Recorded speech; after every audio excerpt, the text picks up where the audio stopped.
이번 시간에는 서민문화의 발달 두 번째 시간입니다. 조선 후기에 농업과 상업의 발달로 인해서 서민들이 경제적으로 여유가 생겼습니다. 다시 말하면 배부르고 등 따시니까 이제 다른 것에 대한 관심이 늘어났겠죠. 따라서 이제 교육과 문화에 대한 욕구가 커졌습니다. 따라서 서당이 늘어나고 돈을 받고 책을 빌려주는 곳이 생기는 등 교육을 받고 문학을 접할 기회가 많아졌습니다. 네, 따라서 빈칸은 서민들의 교육이란 말이 들어가겠죠. 교육을 받고 또한 한글을 익힌 서민들이 늘어나게 되면서 이제 한글 소설들이 널리 보급되게 되었습니다. 요즘 여러분들이 보고 있는 이런 웹툰 같은 것처럼 당시 서민들도 한글 소설을 즐겼는데요. 대표적인 작품으로는 홍길동전, 춘향전, 심청전, 흥부전, 장화, 홍련전 등이 있습니다. 특히 홍길동전은 누가? 허균이 지은 허균 최초의 한글 소설로 신분 제도에 대한 비판, 탐관 오리에 대한 처벌, 새로운 나라의 건설에 대한 열망 등이 담겨 있습니다. 자세히 보면은 길동이라고 적혀 있죠. 여기서 잠깐 깜짝 퀴즈가 나갑니다. 돈을 받고 한글 소설을 사람들에게 읽어주는 사람이 있었다고 합니다. 이 사람들을 무엇이라고 할까요? 세 글자고요. 초성 힌트를 준다면 지읒, 기역, 시옷입니다. 정답 아는 사람들은 클래스팅 답글에다가 올려주세요. 서민들이 한글 소설도 좋아했지만 직접 보고 느낄 수 있는 판소리도 좋아했습니다. 판소리란 하나의 이야기를 무엇으로? 노래와 설명, 몸짓으로 표현하는 것입니다. 오늘날 여러분들 즐겨보는 이런 뮤지컬 같은 거하고 비슷한데요. 네, 이렇게 비슷한 우리나라의 장르입니다. 판소리에는 판소리 전문적으로 착안하는 누가 있다? 네, 소리꾼이 있었습니다.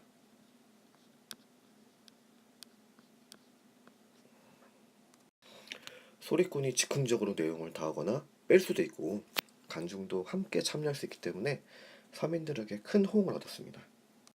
처음에는 아우 양반들 전 저질문을 어떻게 익혀? 이러면서 판소리를 멀리하다가 점차 보니까 재밌는데? 그래서 양반들도 점차 판소리를 즐기게 되어서 판소리는 서민뿐만 아니라 양반 모두에게 사랑받는 문화로 발전하게 되었습니다.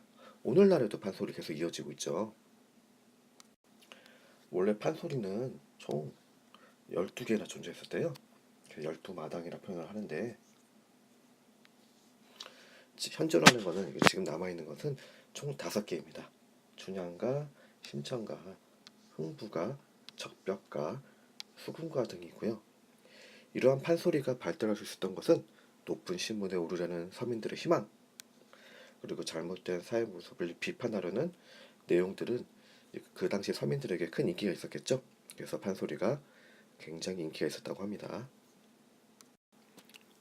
한글 소설 판소리뿐만 아니라 조선 후기에는 탈놀이도 유행을 했습니다. 탈놀이 뜻이 이렇게 길게 설명되어 있는데요. 간단하게 얘기하면은 탈을 이용해서 노는 놀이를 말하고요. 그래서 탈춤이라고도 부르기도 합니다. 이러한 공연들은 사람들이 많이 모이는 데서 행해져야 되겠죠. 그래서 주로 어디서? 네, 장터, 시장이 열리는 장소를 말하죠. 장터나 사람이 많이 모이는 곳에서 공연이 되고요. 특히 탈놀이에는 서민들의 생각, 감정을 솔직하게 표현된 것들이 많아요. 그 당시 서민들이 어떤 생각을 했을까요? 네, 양반들에 대해서 아우 배 아파, 뭐가 잘나서 이렇게 잘난 척을 해? 이런 생각을 하고 있었겠죠.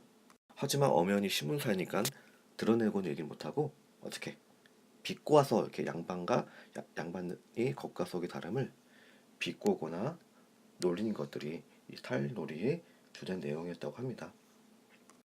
일종의 전에 선생님이 설명했었던 풍자 같은 것이죠. 탈놀이는 이렇게 전국 각지에서 이렇게 행해지게 되는데요. 특히 어떤 것들이 유명하다? 봉산탈춤과 송파산대놀이, 하회 별신구 탈놀이, 고성 오광대 등이 유명하다고 합니다. 교과서 30쪽에 보면은 실제로 어떤 내용이 적혀 있는지 나와 있거든요. 하회 별신굿이 나와 있는데 한번 읽어보세요. 좀 어려운 용어가 나오긴 하지만 어떤 생각을 가지고 있었는지, 양반은 어떻게 비꼬고 있는지 알 수가 있습니다. 마지막으로 조선 후기에 사용됐던 공예품에 대해서 알아보도록 하겠습니다. 교과서 32쪽, 33쪽에 보면 나와 있는데요. 첫째, 청화백자입니다. 청화백자는 잘 보세요. 그림 잘 보세요. 흰 바탕에 무슨 색? 네, 푸른색으로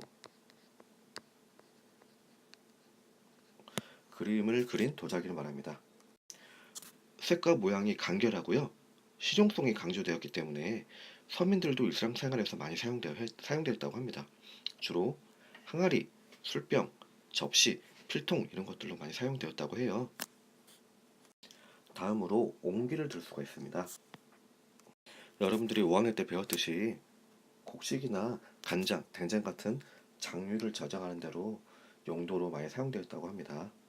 옹기는 표면에 구멍이 쏙쏙 보이지 않는 구멍이 뚫려 있기 때문에 음식물을 오래 보관할 수 있다고 해요. 그래서 숨쉬는 항아리라고 말하기도 합니다. 다음으로 오칠을 한 나무 표면을 전복, 소라 등의 껍데기로 장식한 목공예품이 있죠? 이것도 작년 국사 시간에 배웠을 것 같은데요. 무엇일까요? 네, 나전칠기라고 합니다.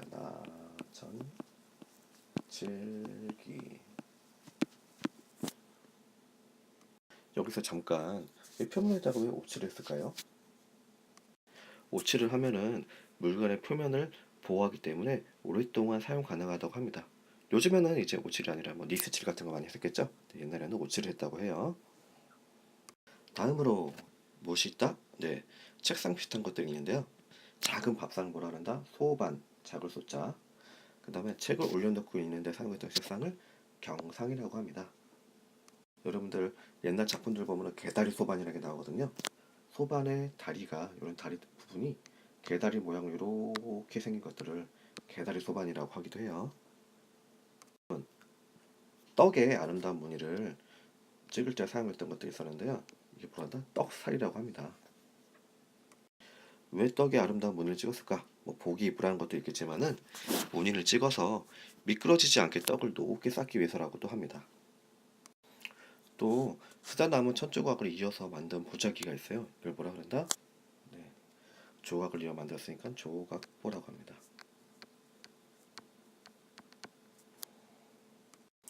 조각조각 난 천을 재활용해서 이제 수공예품을 만들었는데요.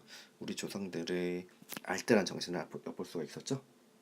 지금까지 조선 후기에 발달된 서민 문화에 대해서 알아보았습니다.